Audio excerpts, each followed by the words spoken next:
Apple Watch 3 review 3 months on, I'm wondering if I have really used the best smartwatch well. I had a strong reason for becoming an early adopter of the smartwatch. It was a mix of two things: 1, my inability to step out of the house without a watch, and 2, my need to keep track of my activity and calorie burn since I had ended up with diabetes at a rather early age.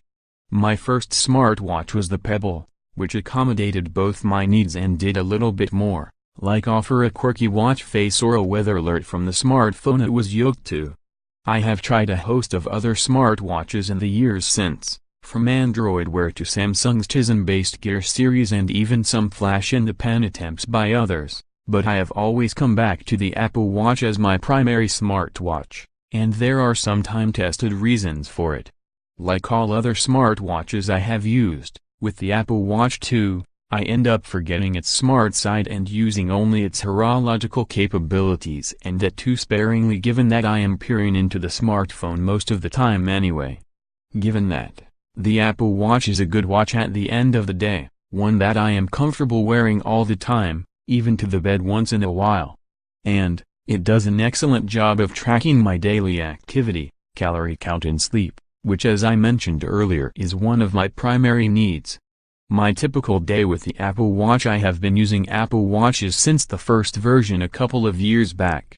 Things have changed a bit with the Apple Watch 3, which I have been using since end of September.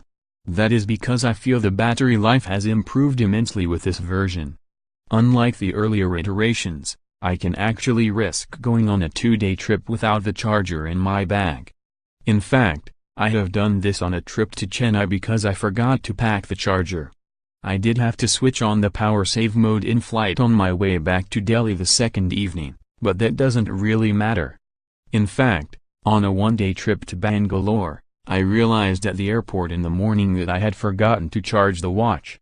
I had to switch on the power save mode even before I boarded my flight, but with that I managed to stretch the power till the end of the day, by just checking the time when I had to.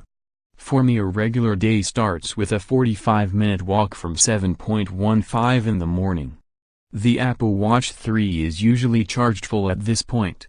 During the walks, especially in recent weeks, I have been streaming music directly from the watch to Bluetooth earphones. I even have some playlists just for this. If I remember, I switch on the outdoor walk workout. There are many other options to choose from, so that I can see my heart rate and progress on the same card.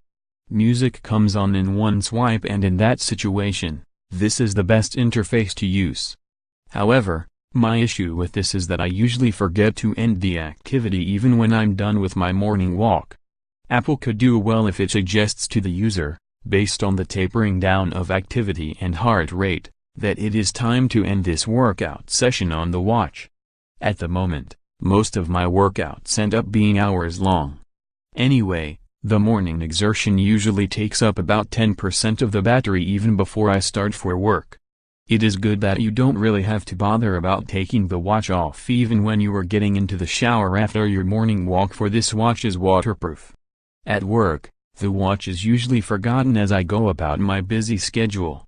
It rarely needs to remind me to stand up, as I am anyway running around the office. It does help me read messages at meetings without seeming to be bored with the conversation, though there are those who might take this constant glances at the watch a sign of the same. On the positive side, this could have made some of the meetings shorter. Another good use of the watch for me is when I am away from the iPhone in the newsroom. Usually when it is on my desk charging, I am alerted of incoming calls. I do use it to keep a tab on my heart rate, and over the past few months, even with the earlier watch, I have become convinced that stress does have an impact on it. Going into the health kit and looking at my heart rate, I can actually correlate to the day and time I had a stressful event to a spike in heart rate. Not that it helps fix the problem, but at least you know. The new Apple Watch 3 has a new feature that sends you an alert if your heart rate spikes when you are actually not active. Thankfully, this has shown up for me only twice in the past 3 months, and on both occasions I was not wearing the watch. In fact, the heart rate sensor does give some false positives when you are not wearing the watch. As a diabetic, The watch has been helping me keep up with my 10,000 steps goal on an average day. Usually, the attempt is to cross this even before the day has started.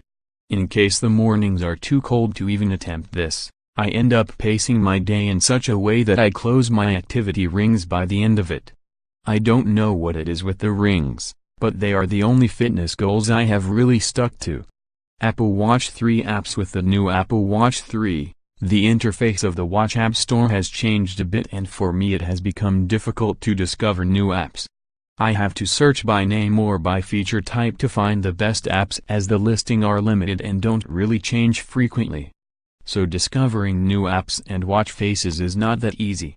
Also, over the past few years of using Apple Watches, I have realized that most of my usage is still limited to the native apps Apple has packed in and not really the third-party apps.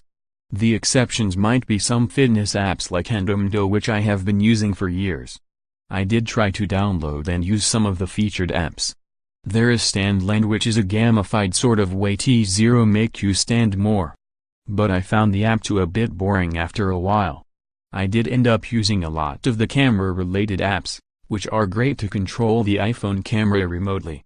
A lot of the apps that you download on the phone also have a watch version, but how many of them are useful I don't really know. So Apple's struggle with the watch will be to make people use the watch for its app ecosystem. Also, even if you do download good apps on the watch, it is tough for someone like me, who is not a digital native, to remember that there is a note-taking app on the phone. But I do remember to change the straps once in a while, and thankfully Apple has enough to cover all emotions, times of the year, and even your daily mood. So is the Apple Watch 3 worth it? When you compare the price of the Apple Watch to other high-end watches available in the market, you would realize that the smartwatch at least justifies its price to a certain extent. So I suggest the Apple Watch 3 is a good buy purely as a watch, even if you are not that enamored by its smart features. At the end of the day, quite literally, it will impress you for its timekeeping abilities. The smart features are great add-on that make you better at maintaining your fitness, health goals and time management. And if, like me, you have to manage diabetes, then it is better getting on to quantifying yourself as early as possible. The Apple Watch 3 is clearly the best smartwatch you can buy now.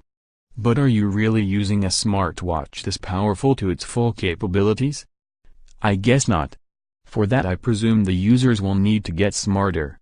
Apple Watch 3 price in India, Rs 29,990 plus. For all the latest technology news, download